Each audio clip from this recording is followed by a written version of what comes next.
प्रिय साथियों, आज हम देखेंगे चैप्टर 9 जिसका नाम है उपसहसंयोजी यौगिक। इसके अंतर्गत प्रश्न बैंक 2022 के दो अंकों के क्वेश्चंस। तो सबसे पहला क्वेश्चन है, निम्नलिखित उपसहसंयोजी यौगिकों के IUPAC नाम लिखिए। तो ये दो यौगिक हमारे पास दिए हैं, इनके IUPAC नाम अपने को लिखना है। तो सबसे पहला हमको दिया है K3FeCN6। इसमें बड़े कोष्ठक जिसको हम उपसहसंयोजन मंडल या उपसहसंयोजन क्षेत्र या समन्वयन क्षेत्र कहते हैं, इसके पहले या इसके बाद जितनी संख्याएं रहती है उस संख्या को हम नहीं लिखते। जैसे पोटेशियम 3 है तो हम 3 का उल्लेख नहीं करते, लेकिन अंदर जो होता है बड़े कोष्ठक के जस्ट बाद जो शुरू होता है जिसको हम कहते हैं केंद्रीय धातु परमाणु, और केंद्रीय धातु परमाणु के अलावा जो भी होते हैं उनको हम लिगेंड कहते हैं और लिगेंडों की संख्या का उल्लेख हम करते हैं। अब इसका नाम लिखना है तो सबसे पहले अगर इसके दो भाग करें तो ये होता है हमारा केटायन और ये होता है एनायन।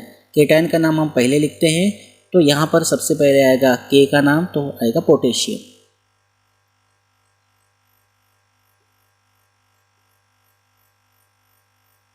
उसके बाद अपने को लिखना है बड़े कोष्ठक का नाम। बड़े कोष्ठक में भी पहले हम लिखेंगे लिगेंड का नाम, तो लिगेंड है CN और यह है 6, तो 6 के लिए आएगा हेक्सा।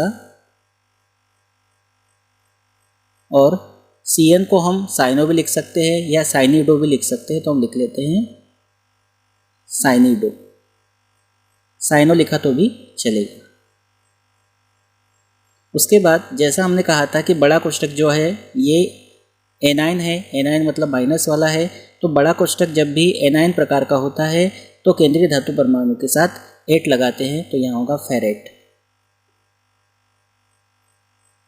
और उसके बाद आती है इसकी ऑक्सीकरण संख्या। अब ऑक्सीकरण संख्या कैसे निकाले, तो हमको फेरेट मतलब आयरन की ऑक्सीकरण संख्या निकालना है। तो यहाँ पर हम इसको इस तरह से लिखेंगे कि पोटेशियम 3 है, यहाँ लिखेंगे 3। ये एक रफली आपको बता रहा हूँ। पोटेशियम की ऑक्सीकरण संख्या +1 होती है, इसको आगे हल करते हैं प्लस। Fe की ऑक्सीकरण संख्या निकालना है, उसको x मान लेते हैं, फिर प्लस। जब भी नया कुछ आता है, जैसे यहाँ नया तत्व आया या नया लिगेंड आ रहा है, तो हर बार प्लस लगाते हैं। उसके बाद CN 6 है तो लिखेंगे 6 और CN के ऊपर होता है माइनस, तो ये -1 बराबर कुछ नहीं है, कोई आवेश नहीं है, तो बराबर 0। अब इसको आगे बढ़ाएंगे तो ये 3 एकम +3 हो जाएगा, यहाँ +x है और यहाँ प्लस माइनस माइनस 6 बराबर 0। इसी को आगे बढ़ाते हैं तो ये हो जाएगा x -3 बराबर 0 और x -3 बराबर 0, तो x बराबर 3, तो रोमन अंक में लिखते हैं 3rd। इस तरह से थोड़ा सा आइडिया आपको हो, इसलिए मैंने आपको थोड़ा समझाते हुए बताया है। उसके बाद दूसरा है पोटेशियम 2 है, संख्या का उल्लेख नहीं करना है, तो हम लिखेंगे पोटेशियम, केटायन का नाम पहले। उसके बाद एनायन का नाम, एनायन में भी पहले लिगेंड का नाम, लिगेंड है Cl और यह है 4 के लिए आएगा टेट्रा। और Cl का हम नाम जब लिखते हैं तो होता है क्लोरिडो। और ये एनायन प्रकार का है क्योंकि ये प्लस होता है, ये माइनस होता है, तो यह आएगा पैलेडेट। और उसके बाद रोमन अंक में इसकी ऑक्सीकरण संख्या आएगी, तो इसको भी इसी तरह से लिखेंगे। पोटेशियम 2 है, 2 पोटेशियम की ऑक्सीकरण संख्या +1 या पोटेशियम पे प्लस होता है। उसके बाद पैलेडियम के निकालना है तो +x प्लस Cl 4 है, 4 लिगेंड है और Cl पे होता है -1 बराबर कुछ नहीं है, तो 0। इसको आगे हल करेंगे तो ये होगा +2 प्लस x और -4 बराबर 0, तो ये हो जाएगा x बराबर 2, तो यहाँ आ जाएगी सेकेंड। इस तरह से ये इनके नाम होंगे। उसके बाद में हम देखते हैं प्रश्न नंबर 2 को। प्रश्न नंबर 2 ये कहता है, निम्नलिखित उपसहसंयोजी यौगिकों के सूत्र लिखिए। अब नाम आपको दिया है, आपको इससे सूत्र बनाना है, तो ये भी बहुत आसान है। सबसे पहले लिखा हुआ है पोटेशियम, तो हम लिखेंगे K। हमको नहीं पता पोटेशियम कितना है, हम पता कर लेंगे कि पोटेशियम कितना आएगा, तो हमने लिख दिया K। उसके बाद बड़ा कोष्ठक टेट्रासाइनिडो यानी CN 4, निकिलेट तो यहाँ आएगा Ni और यहाँ कोष्ठक को बंद कर देते हैं। ठीक है, अब हमको पता करना है जो पोटेशियम है ये कितना आएगा, ये हमको नहीं मालूम। ये कैसे निकालेंगे, तो देखो ध्यान से समझना। पोटेशियम कितना है ये नहीं मालूम, तो ये हमको निकालना है, जिसको निकालना है उसको x मान लिया, प्लस निकिल की ऑक्सीकरण संख्या हमको दी है 2, तो यहाँ लिखेंगे 2, ये प्लस में होती है, और प्लस Cn जो है ये 4 है, तो 4 Cn पे होता है -1 बराबर 0। इसको हल करेंगे तो x + 2 + -4 बराबर 0, तो x बराबर कितना आएगा, -2 हो जाएगा, पक्षांतरण करेंगे तो +2। x का मान 2 आया है, और x आपने किसको माना था, k को माना था, तो यहाँ आएगा ये 2, तो K2NiCN4। क्योंकि हम कैसे पता करें कि ये कितना होगा, या तो आप यहाँ अंदाज़ा लगा लो या फिर इस तरह से भी रफली कर सकते हो। उसके बाद में है अगला नाम tetraammine diaqua cobalt third chloride. Tetraammine बोला है, एमीन मतलब NH3, तो ये लेंगे हम NH3 4, डाई एक्वा मतलब 2H2O, तो ये ले लिया H2O 2, आगे पीछे लिख सकते हैं। उसके बाद है कोबाल्ट, तो यहाँ ले लेंगे कोबाल्ट, फिर बड़ा कोष्टक, और क्लोराइड, तो ये आ जाएगा Cl। अब ये बड़ा कोष्टक हमारा केटायन है और ये जो है हमारा एनायन है। हमको पता करना है कि ये जो Cl है ये कितना है, तो इसको कैसे हल करेंगे।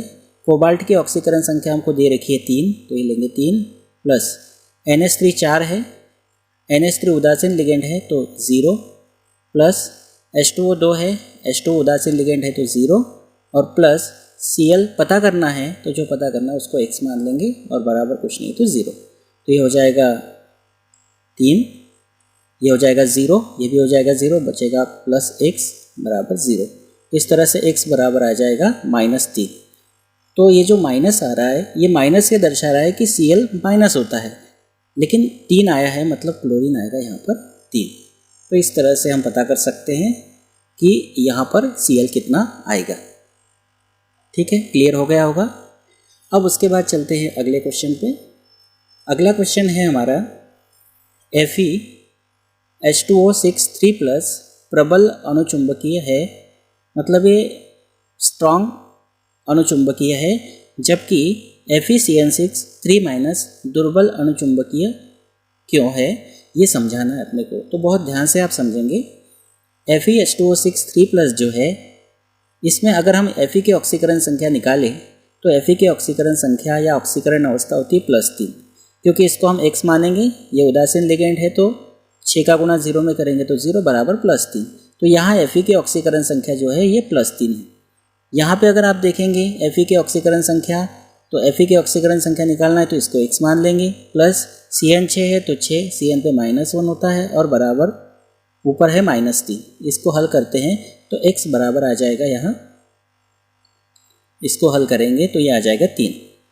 ठीक है, तो इस तरह से आप ये समझ रहे होंगे कि FeH2O6 3+, इसमें Fe की ऑक्सीकरण संख्या +3 है और यहाँ पर भी Fe की ऑक्सीकरण संख्या +3 है।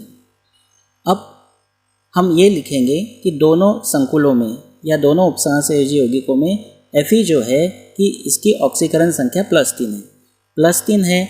अब आप ये जानते हैं कि जो Fe होता है इसका परमाणु क्रमांक होता है 26, लेकिन +3 है मतलब 3 इलेक्ट्रॉन त्यागेगा तो बचेगा 23, और 23 का इलेक्ट्रॉनिक विन्यास किस तरह से होगा, 1s2 2s2 2p6 3s2 3p6 3d5। देखिए 5 और 6 11, 11 और 2 13, 13 और 6 19, 19 और 2 21, 21 और 2 23। तो 3 इलेक्ट्रॉन कम करने पर इलेक्ट्रॉनिक विन्यास ये होगा। हालांकि Fe का जो इलेक्ट्रॉनिक विन्यास होता है वो होता है 3d6 4s2, लेकिन 4s के 2 इलेक्ट्रॉन चले जाएंगे और 3d का 1 इलेक्ट्रॉन चला जाएगा, तो ये किसका इलेक्ट्रॉनिक विन्यास हुआ, Fe3+ का, मतलब Fe जब 3 इलेक्ट्रॉन त्याग चुका होगा। क्लियर हो गया।